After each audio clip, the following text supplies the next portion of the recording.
Welcome to the Able Show. I am your host, Celestino Cornel, and I am joined by my three lovely co-hosts, Kendra, Samantha, and Asal. And making sure the beats stay fresh and the vibe right, DJ X-Ray.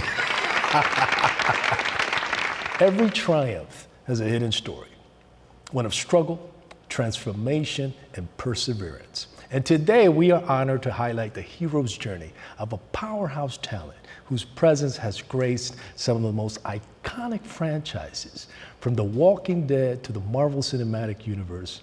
His story is one of resilience, artistry, and unwavering dedication. I am speaking of none other than the one and only Michael James Shaw. So, get nice and comfortable because I promise you, you are in for a treat.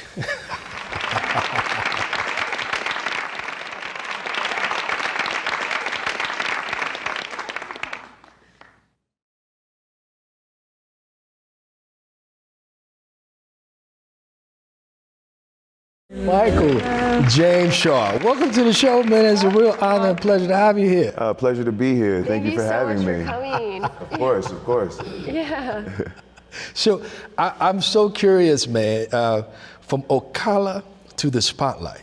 I want to hear more about that journey of your beginning in Ocala, doing theater there, and how that inspired and shaped you too. You make it sound like a luxurious place, Ocala.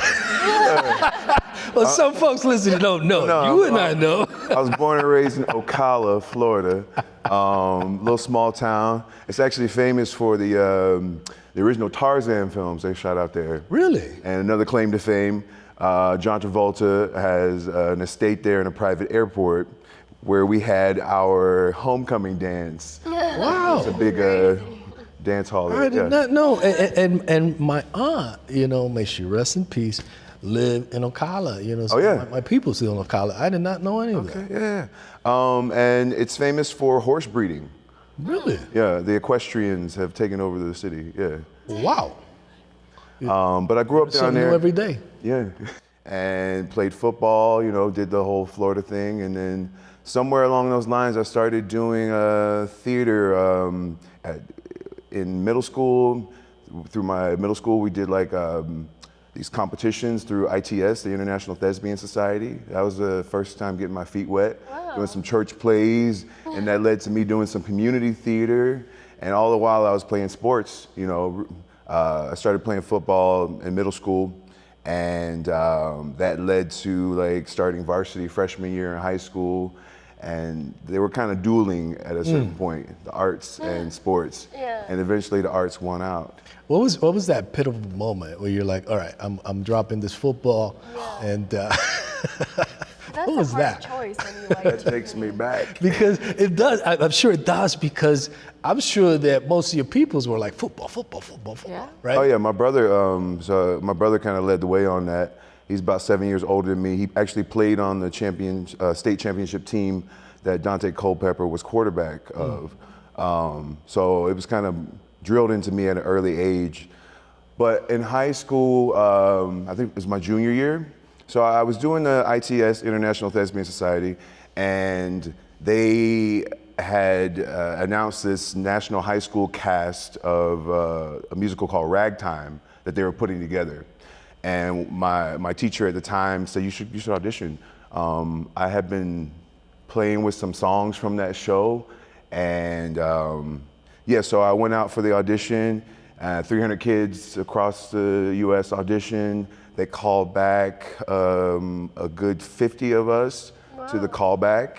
Wow. And then out of that 50, 33 were cast, and I was one of those 33. That's great. Wow. And it was after that moment I was like, maybe I could do this thing, That is cool. So when I came back to Florida after getting cast in that show, it was during spring practice for football. I just had this epiphany. It's like, I don't want to do this anymore. Wow. And I literally just walked off the practice field. No way. Oh yeah, coach was pissed. I mean, I had started varsity freshman year. It's a big thing for a freshman to come in and start varsity. I was the team captain. Wow. But you know, sometimes the universe just tells you to take a chance. And yeah, the backlash on that was kind of interesting. I had all these weightlifting records on the boards. All of it was stripped down. My locker was raided and thrown. Everything was thrown out of the field house, you know. But I think it was the best choice I could have made because I was following my heart, following my destiny. You know? That was so brave of you, man, because Yeah. it was so much more than the coach getting pissed off. Like, wow. Yeah. I mean, my dad wasn't happy, but you know, he learned. He eventually, over time, he got to understand a bit more. And it wasn't until he saw me on TV that he was like, "Oh, I get what you're trying to do." When you started making money, and so that's how it was for me. It was like a hobby until I started making money. It wasn't about the money. He just wanted to make sure that I was like, you know, living up to my potential. And he saw a lot of potential in me in sports. Now, I think I did have a lot of potential. There's not a day that goes by when I don't think about the past and, oh, what would have been. But I feel like I would have always ended up in this spot, no matter Which one do you think is your passion, football or? Football is definitely not my passion. I don't even watch it anymore. But it was the thing at the time, you know? Yeah. But it did give me a lot of attributes that I still use to this day. You know, I remember in middle school, I didn't want to play. I was more interested in like art. As a kid, I was a visual artist and singing in the choir and stuff. So I was always kind of drawn to that.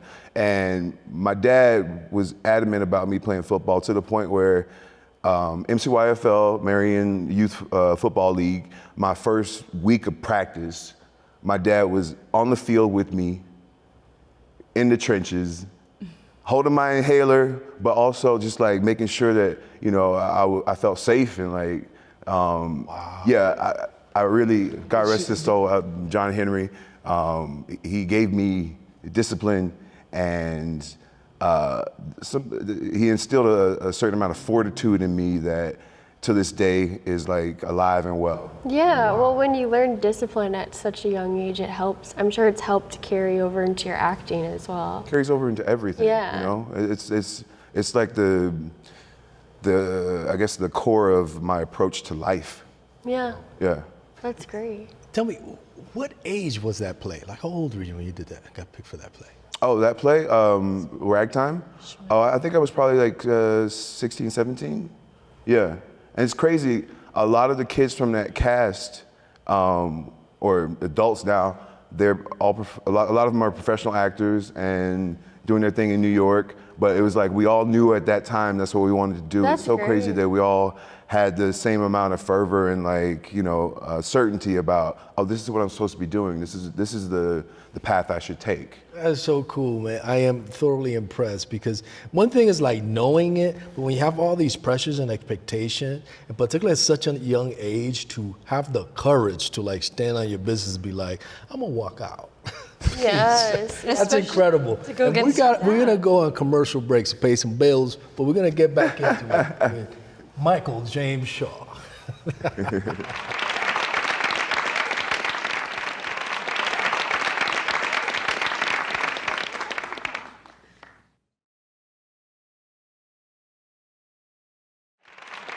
We are having a nice chat with Michael James Shaw, and I'm curious. So you had all those early experiences, which was just quite magical, and then you transitioned to going into Howard, to Juilliard, which is some very rigorous training.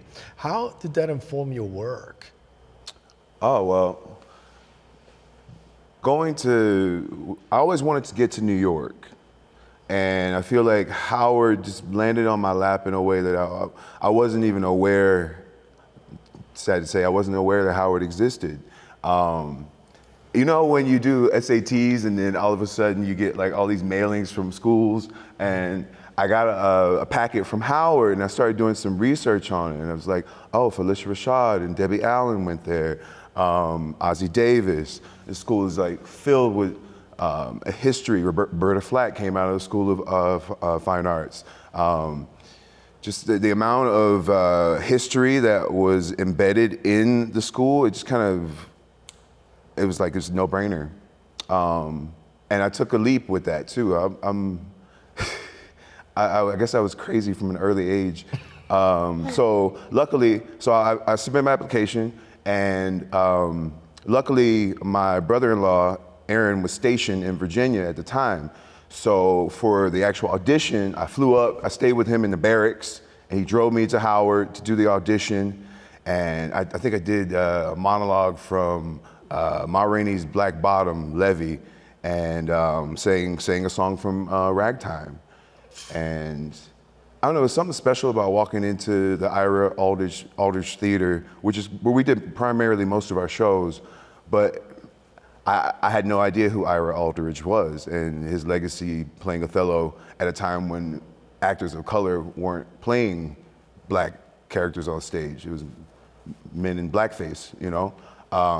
Just being a part of that legacy or touching that legacy, I knew that was the journey, the next point in my journey. And Howard taught me a lot of beautiful things. It taught me how to make something out of nothing. It taught me how to build a community with just some friends and a great idea. It also gave me a love for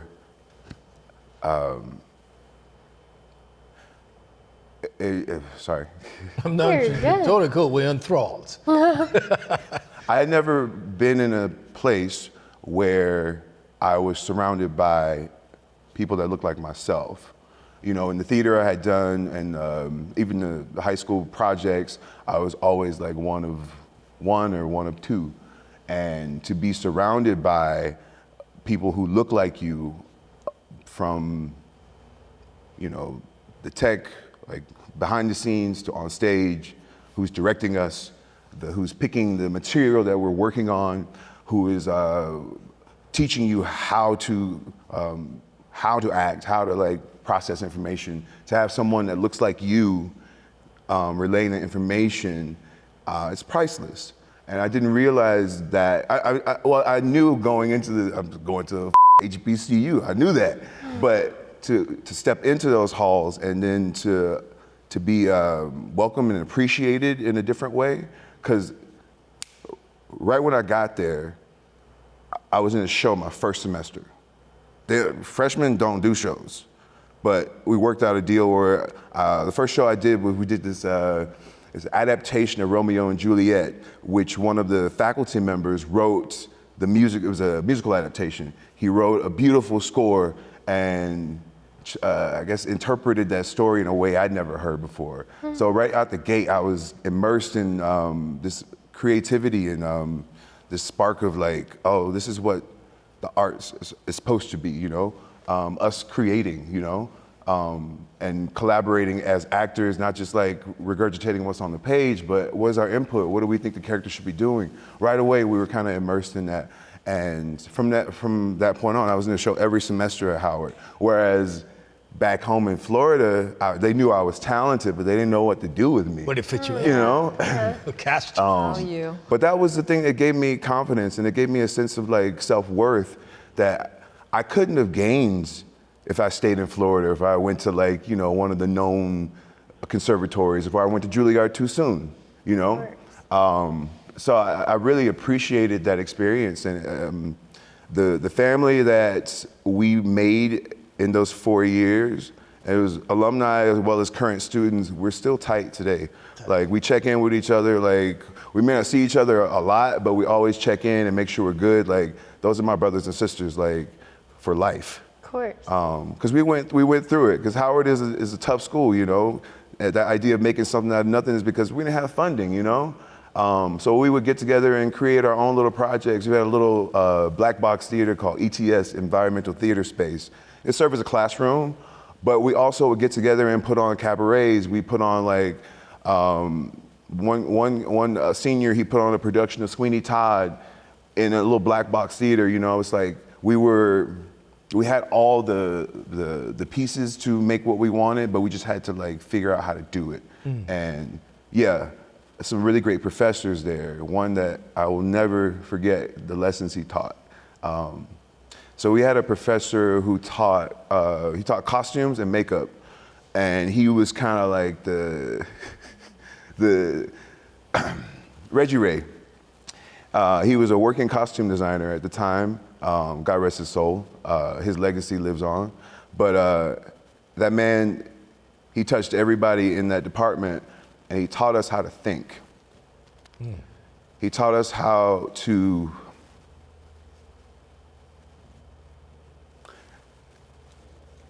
he gave us something that is priceless, and I still carry all of the teachings that he bestowed upon us, because he could see the light in you.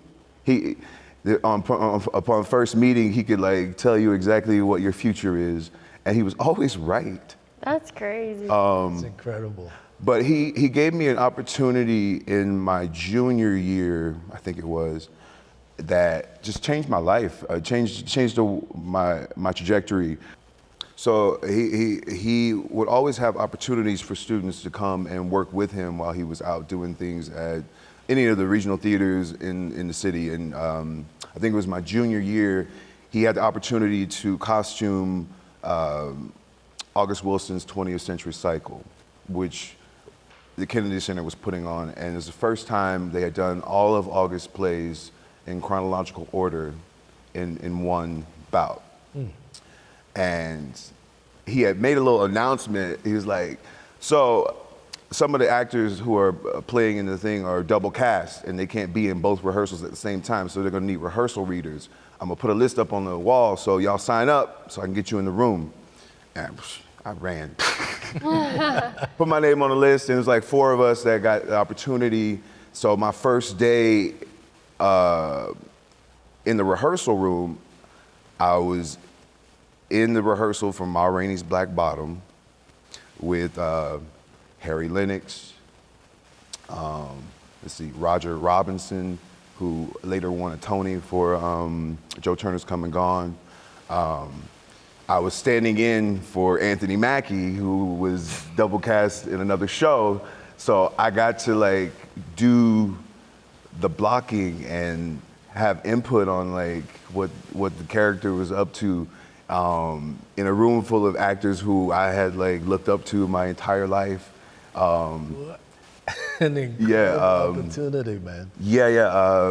And it just kept like, building. Like the next day I got to do King Headley in a room with, what's his name? I'm trying to remember names, but yeah, it was just all the black actors who had like touched August, like worked with him in the room.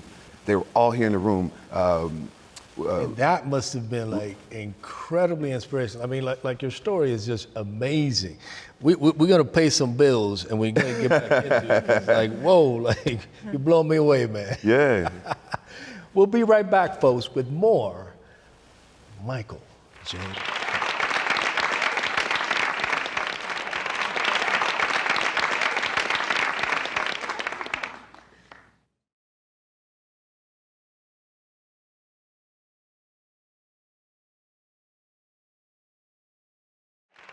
Welcome back, folks. We're talking to Michael James Shaw, and now I'm curious. Like we've got your origin story, but I'm curious of your other projects. When you really touched the sky, you played Papa Midnight and Constantine. Yeah, you started in film. Then you went over to The Walking Dead, the Marvel Cinematic Universe. Like, talk to me about that process. Like, you getting cast in as Papa Midnight. How did you prepare for that? Because that introduced you to a wider audience, right? It's funny, that was my first TV job out of school. Where you bounced from theater to What was film, the right? transition like from theater to film? Oh, I mean, 'Cause so theaters, I graduated from grad school in 2013, I think that's right. Yeah, and you come out of Juilliard, you're like, oh, I'm about to like take over the world. And my first gig, I did a workshop of Superfly, the musical with Bill T. Jones. That was my first job that summer. And then I didn't work. That was a humbling experience. For a year, I was just auditioning. And I've been in Warner Brothers a bunch, like Meg Simon, she's my heart. She taught us in school, but she's also a really wonderful human being. They brought me in for Papa like a year later. So I go in And I worked with the dialect coach, one of my teachers from school, Deb Hecht, who is a fantastic human as well. And yeah, Papa Midnight was interesting. I didn't know anything about the comic Constantine, but he was just an enigma.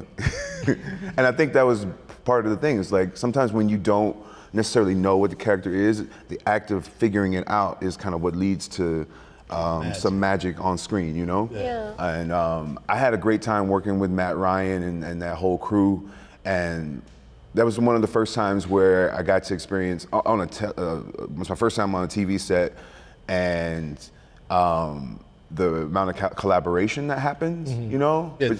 And we were fortunate enough to have a lot of the writers on set as well. So they were crafting things based on us, you know? And yeah, it was just That's cool. fun to play a badass. 'Cause I don't feel like that in life, but for some reason they keep casting me as these bad guys. You know? Yeah. But I'm a gentle soul. It's just, I think that's probably the contrast.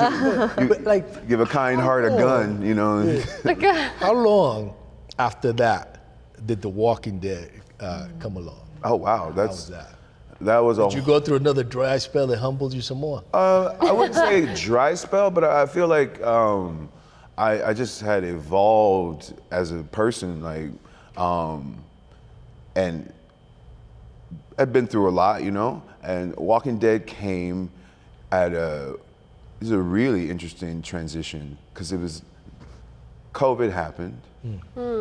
I was shooting a show in Thailand up until when the world shut down, and then I was dragged back to the U.S. and then locked in my house for 8 months, and went through a couple of transitions in that time period, a lot of soul searching, had to like fight some demons.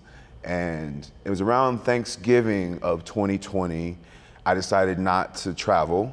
I just stayed home, and then in my apartment in LA, and I got an audition that weekend. And I was like, all right, let's work on it.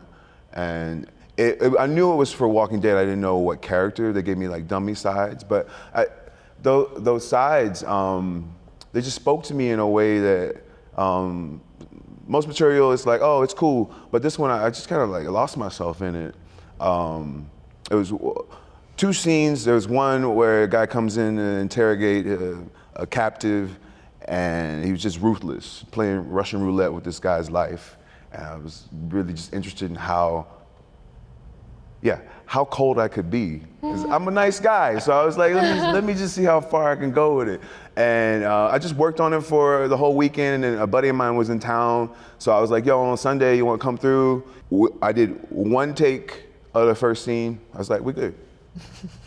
You got it. Yeah. No, but you prepare in a sense where you can just, that's it, 1, boom. And we did 2 takes of the second scene only because the sound was weird. This beautiful monologue where he's on a radio telling the woman that he loves, like, or telling her what's going on, but also telling her in a roundabout way, because he's a tough guy, that he loves her. And yeah, let it go, you send it off. And then I'm hiking in Runyon Canyon like a week later, and I get a call from my agents. I'm like, yo, the signal's bad up here, but what's going on? Oh, the casting director wants to have a word with you. That's always good. Lucky. Did a little Zoom with Angela Kang like a couple days later, and then New Year came around, and I was moving to Georgia in January. That's crazy. Wow. Yeah. Do you think you could have done that role starting out, or do you think like there's no way you would have had the same depth? Yeah, like if you hadn't sat there for 8 months fighting your demons, Right. would you have been able to really draw into that aspect of yourself, that cold-blooded dude? Well, I think, the universe gives you everything at the right time. It's all divine timing.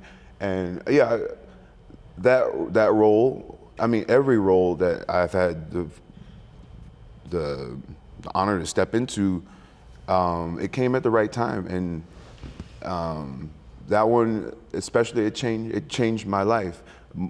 Going into it, getting the role changed my life, but also just the the process in working, going to Georgia and being immersed in that that world. We're kind of like in the outskirts, so like, you know, Peachtree City, Sonoya, it's very small town life. But from there, I was able to like dig into him in a way that I hadn't in the past, you know. I took on a lot of his attributes because he's ex-military, so I was like, oh, well, I wanted to understand a bit more of this. So I watched a bunch of documentaries on West Point and then found, oh, their hand-to-hand combat is Gracie combatives, which there so happened to be a Gracie dojo Is that about when you guys 10 minutes away from my practice house. jiu-jitsu? Yeah. So the whole time I was shooting that, I was practicing jujitsu, just filling my body and my mind and my spirit with as much information as I could. And jujitsu came into my life because of that. And thank God it did, because I mean, you it stayed with me for, it's been with me since then, and it helped me through the passing of my fathers, all these things. Like, the universe always gives you what you need if you're paying attention. That's a good one. Exactly. Yeah. Ah, shit, that is incredible, man. I can talk to you all day. And every time I talk to you, like I learned something new. Like, I had no idea you were singing and doing all this stuff, man. You are way out there, man. It's been an incredible pleasure having you on the show, man. Oh, thank you for having me. Thank you so much. Thank you for coming on and sharing your How story. can we find you on social media? You can find me on social, Instagram and TikTok, MJ Shaw Nuff. That's an old nickname from my singing teacher from Juilliard, Deb Lapidus. She used to call me Shaw Nuff. And I always thought she was talking about The Last Dragon. But then I started a record collection when I moved to LA. And I was at the record parlor, or it's a record store on Melrose, and I discovered Shaw Nuff was a jazz artist from the 40s. But this whole time, she was throwing something at me that I didn't understand, and then I bought a couple of his records, and I was like, oh, I see why. Wow. Wow. Thank you again for coming on. I mean, these are the stories we want to focus on, stories of inspiration and empowerment, and you truly are that. I am honored to know you, and I'm honored to have you on as a guest. Thank you very much. And thank you all for joining us again for another episode of The Able Show.